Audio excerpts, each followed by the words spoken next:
The wedding venue shimmered under the glow of warm golden lights, the type that made every surface appear polished and every smile feel a little brighter. Music drifted like honey through the air, wrapping guests in a festive embrace. As I stood near the decorated entrance, pretending to admire the floral archway, my thoughts stubbornly clung to one person, Ian. That he wasn't my family by blood, but his presence at every significant moment of my life had woven him into our family's fabric. He grew up visiting our homes so often that the adults called him the other son. That familiarity made everything more dangerous. Because somewhere along the years, my admiration for his laughter and confidence had twisted into something deeper, something forbidden. Ian arrived a little late, adjusting the sleeves of his charcoal kurta, the kind that looked perfectly tailored despite his claims of last-minute shopping. His eyes scanned the crowd, and when they found me, a subtle smile curved his lips, small, but only for me. My heart stumbled inside my chest that he walked over with that casual grace that always gave him away before he even spoke. Trying to run away from all the aunties, he teased, nudging my shoulder. "You know me too well," I replied, trying not to sound as breathless as I felt. His laughter, God, that laugh, rippled through me like a secret message.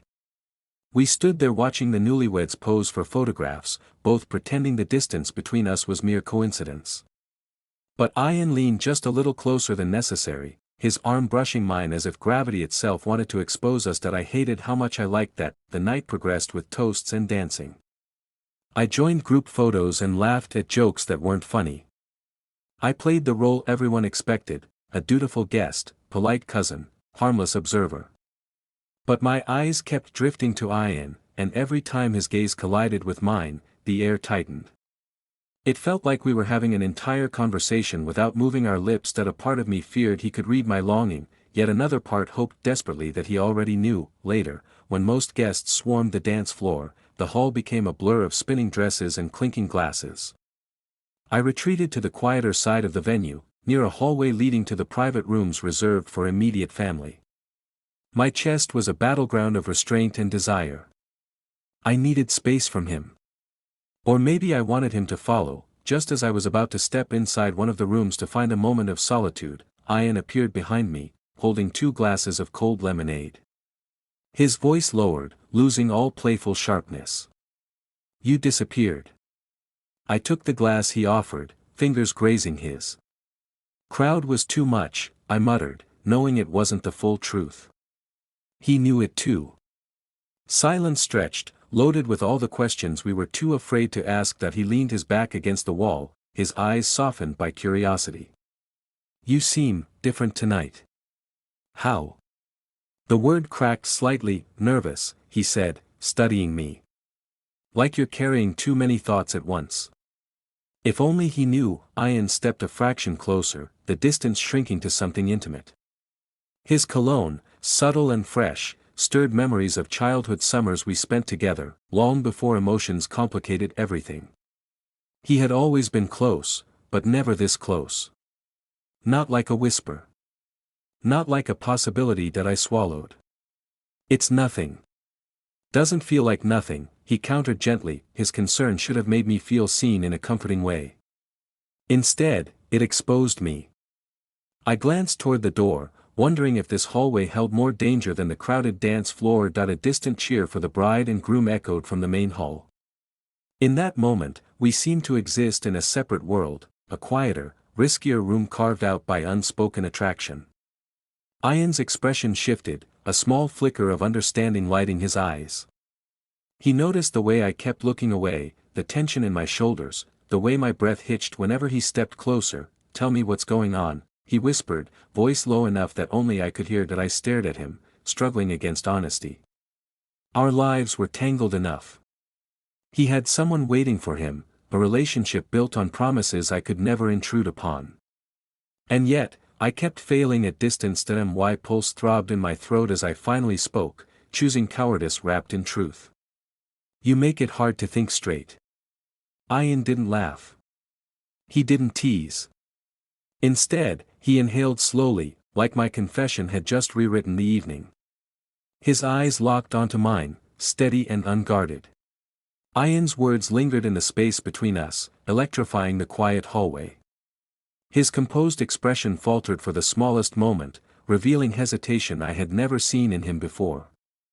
The idea that he might feel something even remotely close to what I felt made my pulse surge. "Not here," he whispered, glancing toward the distant burst of applause from the main hall that he gestured toward one of the unoccupied rooms reserved for family rest during the long evening. For a fraction of a second, I hesitated. The door represented everything dangerous, everything we shouldn't want.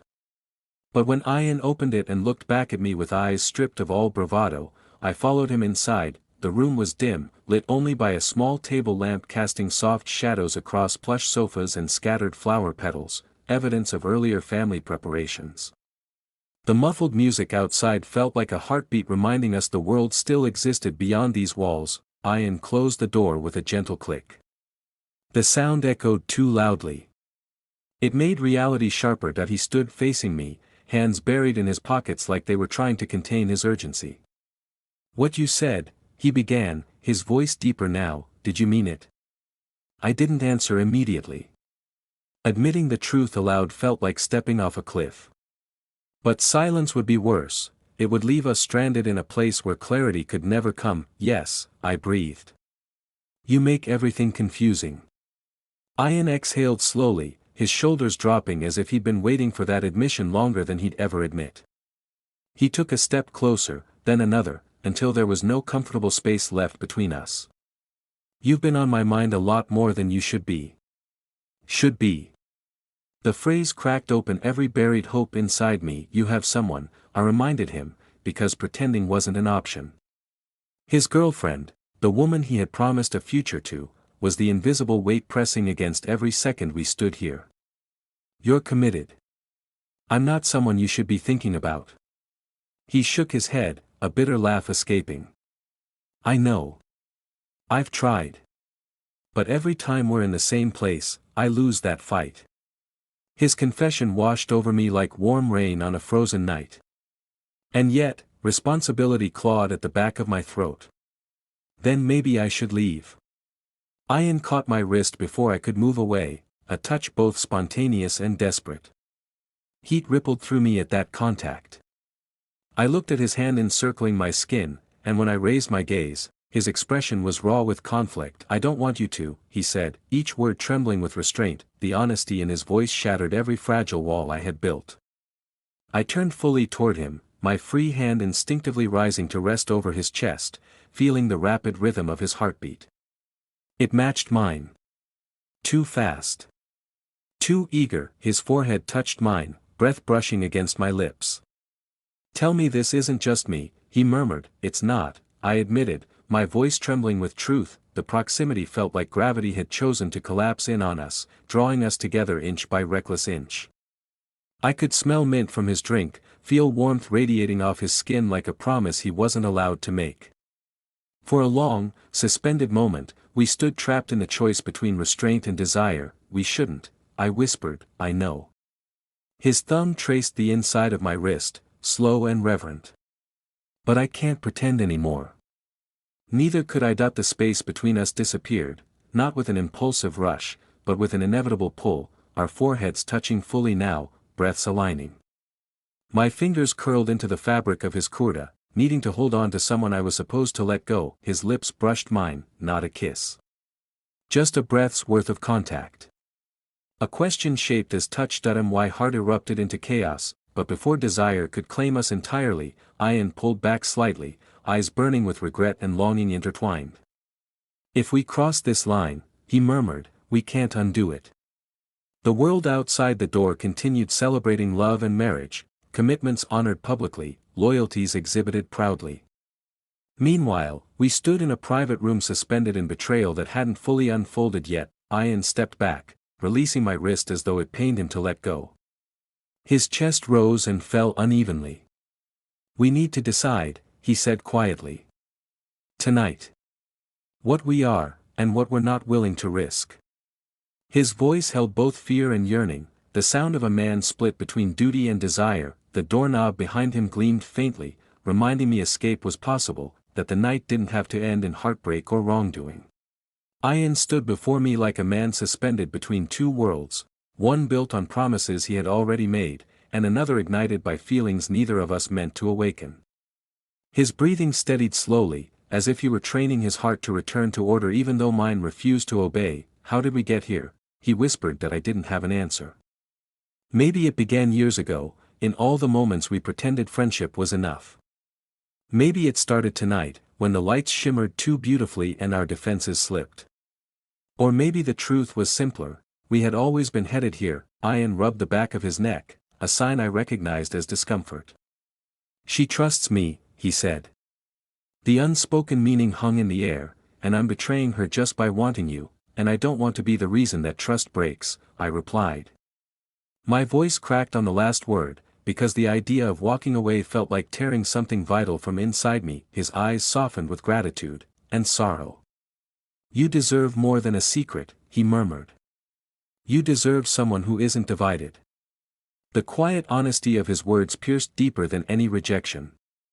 Because I didn't want to deserve someone else, I wanted him. Outside the room, the music shifted to a softer melody, the kind that romantic movies use when the hero finally admits what his heart has known all along. But here, the song felt mocking, a soundtrack for a love that couldn't be celebrated. Ian approached me again, but this time there was no reckless urgency, no impulsive draw. His steps were weighted with intention. He rested his hand on my cheek, his touch gentle, almost apologetic. If things were different, I closed my eyes, letting the warmth of his palm anchor me for one last stolen moment. "But they're not," I finished for him. He nodded, pain tightening his jaw. "I can't lie to her. And I can't lie to myself." His voice trembled when he added, barely audible, "I care about you too much to let this turn into something that destroys us." Strangely, that truth hurt and healed at the same time. That we stood in silence, hearts speaking a language we were no longer allowed to translate.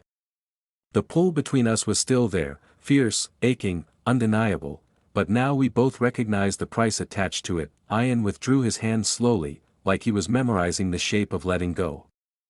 "We'll go back out there," he said, "and act like everything is normal." "Can we?" I asked. His answer came delayed, soaked in sadness. "We'll have to." He reached for the door but paused before turning the handle. Glancing back at me, he gave a fragile whisper of a smile. "You changed tonight for me too, you know." "How?" My voice was barely sound. "You made me realize what I could lose, if I don't honor what I already have."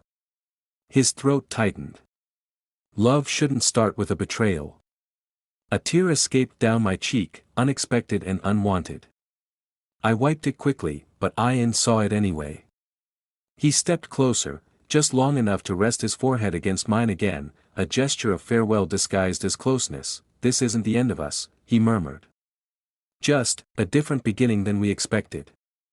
Then he opened the door. The explosion of music and voices greeted us, laughter, family greetings, congratulations. The kind of joy that demanded we hide the quiet tragedy we carried out of that room. Ian walked a short distance ahead, creating the illusion of separation. But I noticed his hand clench briefly at his side, as if resisting the instinct to reach back for me. I inhaled a deep, steadying breath and followed. The wedding lights didn't look the same anymore. They didn't shimmer with celebration, they pulsed with a reminder that love, especially forbidden love, always leaves marks in the places no one can see. When Ian slipped into the crowd and was swallowed by familiar faces, I knew the night wouldn't haunt him alone.